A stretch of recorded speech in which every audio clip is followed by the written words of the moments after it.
Hello, I'm Dan McCroskey and welcome to my persuasive speech. So today we're going to talk about how feet and ankles affect your health and well-being. Have you ever gotten out of bed or stood up and your joints have been painful, and it's not until you start walking around and start warming them up that the pain starts to subside? Well, that's stuff we can address today. Should we just tolerate painful joints? Well, the answer is no. Does constant pain affect your health, your pocketbook, and dependence on medication? Well, the answer is yes. Painful joints can also assist in blood pressure issues. So I have been plagued over the years with painful knees, feet, lower back. I've gone to doctors, I've gone to physical therapists. At one point in time, I was actually even getting injections in my knees. And it wasn't until one physical therapist had said that my gait was incorrect. So today we're going to talk about gait, and we're also going to talk about how footwear affects your joints. So Merriam-Webster's dictionary defines gait as a manner of walking or moving on foot. The National Laboratory of Medicine talks about how your body has a natural center line. And when you're young and you stand up straight and tall, your body makes a nice straight line. But as you get older and the spine starts to compress and starts to curve over, then you also start changing your center of balance and how you stand. And at some point in time, when you're at the grocery store and you see an elderly person, you see them hunched over, look to see how they have their feet and their ankles and their knees and trying to hold that new balance. But that's your side balance. And so today we're going to talk about front to back balance or front to back gait. And this is a complete science of its own. It's been researched by universities, sports medicine, physical therapy, as well as shoe companies. So really, what is foot ankle gait? So if you see here, from the foot up to the knee, it forms kind of a straight line. This is what they call the neutral position of pronation. Here, you see where the ankle, as the person's walking, starts rolling outboard. This is called underpronation. And then here, the ankle is rolling inboard. This is called overpronation. And runner's need estimates that close to 70% of all people have overpronation. Another way of gauging your pronation is your arches in your feet. So somebody with a normal foot arch typically is in the neutral position. If you have a very high arch, you could be underpronation, and more of a flat foot, you can have overpronation.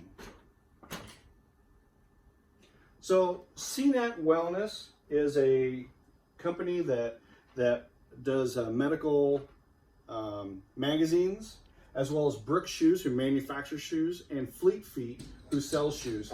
But they all have the same conclusion. When you look at shoes and seeing if they're worn out or not, you're checking to see if the insoles are hard and compressed. If the midsole is hard, that is a sign that the shoes are wore out. Also the tread, if the tread is wore out, or if you can flex the shoe like this, that is a sign that the shoe is wore out. Or if it flexes this way, that is a sign that the shoe is worn out. Also the fabric, if the fabric is torn or delaminated around the edges, that is also another sign that the shoe is worn out. And all of these organizations agree that shoes last an estimated 300 to 500 miles. So let's talk about what is a good thing to look for when you're looking for a good quality shoe. Well, Consumer Reports talks about how shoes should have a squishy midsole, which is this portion right here, should be squishy, as well as the insole should be squishy. It also talks about the torsion supports, which goes around the edge here, should also be in good shape. And those three factors help provide not only stability, but shock absorption for your feet. Also, the carbon rubber on the bottom should be nice and solid, and you shouldn't be able to flex your shoe like I did that last one. And you see, I also won't flex here. Then the top of the shoe, the fabric has to not be delaminating, cut, torn, or wearing out, have holes in it, that is a sign, of course, that the shoe would be worn out. But in this case, the shoe's in good shape. Also, when you put on a new pair of shoes, they should sit about, your toe should sit about a ½ inch below the nose of the toe, and your toe should be flat across the base. They should not be compressed or have too much room for play. So how do we gauge new shoes? How do we test for new shoes? How do we get good quality shoes? Well, if you go to Fred Meyer's or Safeway or Target, you're going to get cheap off-the-shelf shoes that will wear out very, very quick or make you feel very uncomfortable. But if you go to places like locally, Roadrunner, Foot Traffic Northwest, or Fleet Feet, which I was just at yesterday, they will do things like they'll put you on a treadmill in a good pair of shoes, and they will work on judging your gait and giving you a brand of shoe or insole or both that will fix your gait from this to this. Yesterday at Fleet Feet, they actually put me on a foot scanner, and it showed my contact area and my arches to help fix I actually have overpronation, and it helped fix that.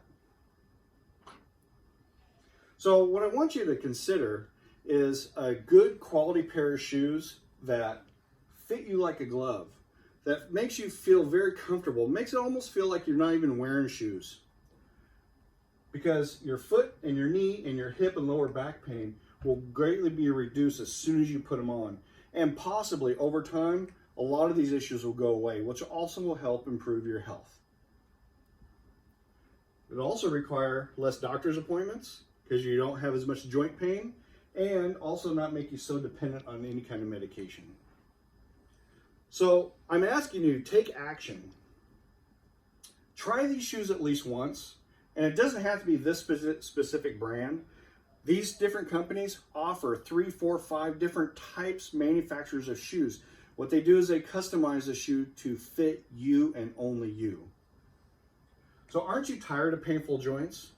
And finally, you got to remember, you are the only one that can make you happy. So let's try them. Thank you.